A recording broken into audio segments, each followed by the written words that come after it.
Hey YouTube, how y'all doing? This is Shay 2000. Finally making a video update. Well, at the moment I'm only 9 weeks, so I haven't really tried to make a video because I'm tired. The baby is kicking my butt and it's on like a peanut.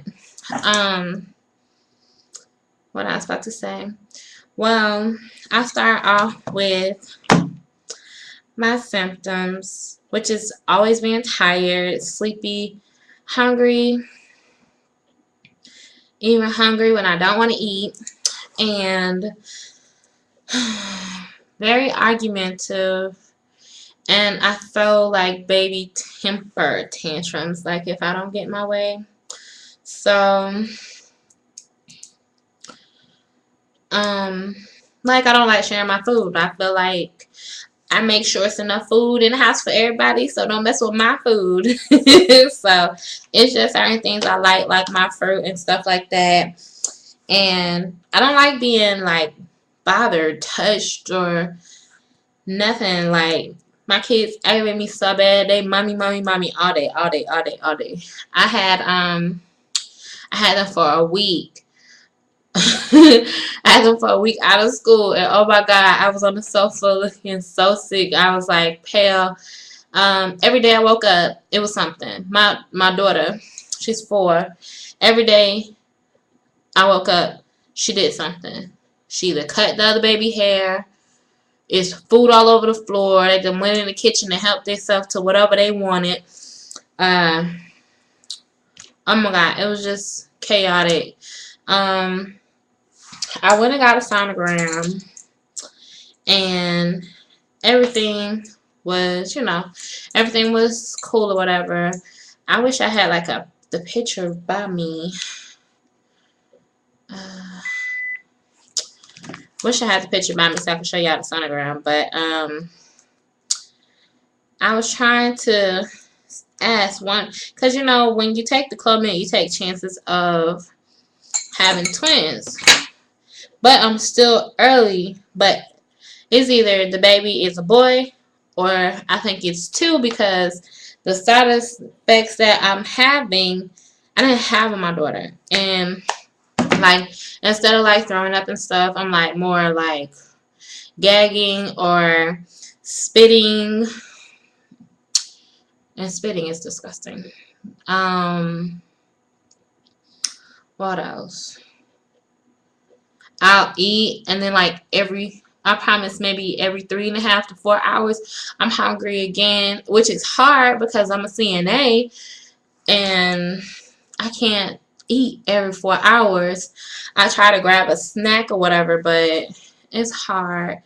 And it's just like, I can't really do nothing.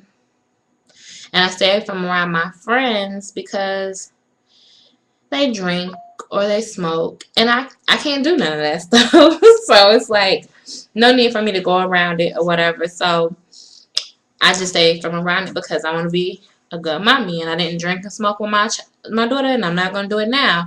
And I think all parents should have that much respect for the fetus, the baby that's growing in their stomach. So being that I'm home alone a lot, I think I do a lot of thinking about, life or school, what's the next step or whatever. And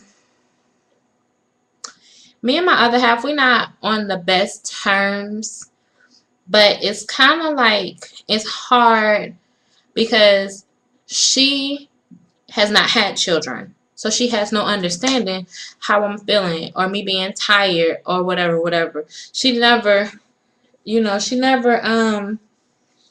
experienced parenthood. And so this is like her first time. Though she says she might have helped other ex-girlfriends, whatever, bullshit, because that's not like having your own child. I don't care what anybody says. So at home, I've been doing a lot of thinking or whatever, and we're going through some changes or whatnot. And me and her have been on and off for about 7 years, and I don't know. At this moment, I don't know how it's going to work because we're running into a lot of issues and I'm getting older and that stuff gets old.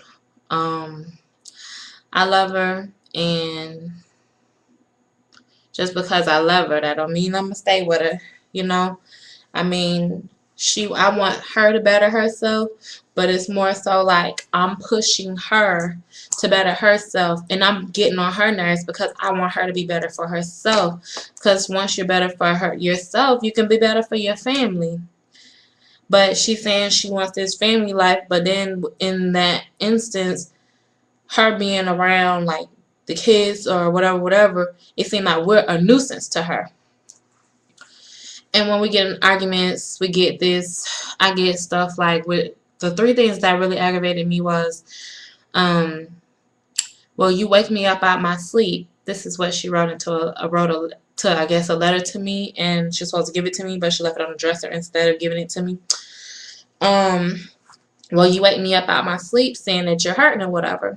Well, we planned this child, and when you're pregnant, your body goes through body aches and stuff. You have your breast growing, your stomach, your uterus stretching, carrying a child. Your feet might be hurting, you short of breath, all this stuff that I've explained to her. I took her to doctor's appointments with me so they can talk to her about it. I don't know what to do with her. So, in the letter, she told me that she don't like the fact that I wake her up out of her sleep to rub on me. And as a femme, that kind of hurts. And especially as your wife, it hurts because you chose to go with me and get this baby, which I still have no regrets whether I'm with her or not. Single women run the world. Well, single ladies or single mothers run the world, so it's nothing. I'm not new to it. So it's just sad that 7 years and getting married and pretty much going through the same shit I went through with my daughter's father, you know. And had I would have known that, I probably still would have went through with it. But at least I would have known that this is what it was gonna be. And so then she's saying like the kids get on her nerves, she's always tired, and this, that, and the third. And y'all, I work 2 jobs. One job I would just work just to keep it for the hell of it because I've been there for so long. And the other job I work as a full-time CNA. I go to school full-time, and still majority of the time I'm handling the business, the paperwork, the bills, whatever. And I got the kids going to school, and the only thing she got to do is pick them up or drop them off. That's it. And I guess we stressing her or whatever. I got her in school. She wanted to go to school. She ain't even been in school a whole month. And I already complaining. So, I'm about to graduate. I don't know what to tell her. Looking into moving. I've been looking into different schools and stuff because it's time for a change. Life is too short, and I have a baby on the way, and I have 2 other kids here that I have to take care of. I don't know how to explain this to her, and I don't know how. I went from a pregnancy update to this right here, but this is what's going on in my home. So my message to everybody out there, make sure that you and your partner are on the same page, because she's saying she wants this baby, but her actions show, I guess, totally different, and it hurts or whatever. But I'm used to it because every year we go through this, and this will be the last year because I'm not gonna go through these changes or whatever. My daughter, my first pregnancy, she was a preemie. I had her at 28 weeks because I was stressing and going through, similar things like this in my past relationship. And she was born at 1 pound 4 ounces, and my baby had to fight for her life.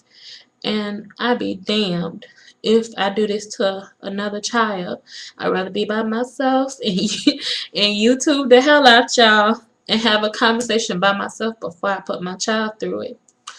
So really, we stay in a 3-bedroom house. I'm about to, this is my office, but I'm about to put my computer in my room and give her this room because I'm not finna go through these changes. I'm not finna argue. I'm not about to miscarry. And I believe that I'm too much of a good woman to go through all these changes. And she's older than me, but maturity wise, we're in two different books. And that's usually why I end up dating older people. It's just something about this girl I really love about her, but I'm just gonna have to love her at a distance. But I didn't mean to talk about this and be crying on YouTube, but it's reality. And just make sure you and your partner are on the same page and that person is willing to be there for you through the temper tantrums, the bitch fits, the hungry spasms, the body aches, and all that stuff. Because it's a lot. And she can't even deal with just rubbing on me, every blue moon because I'm hurting. But she didn't even want to carry the baby, so I did.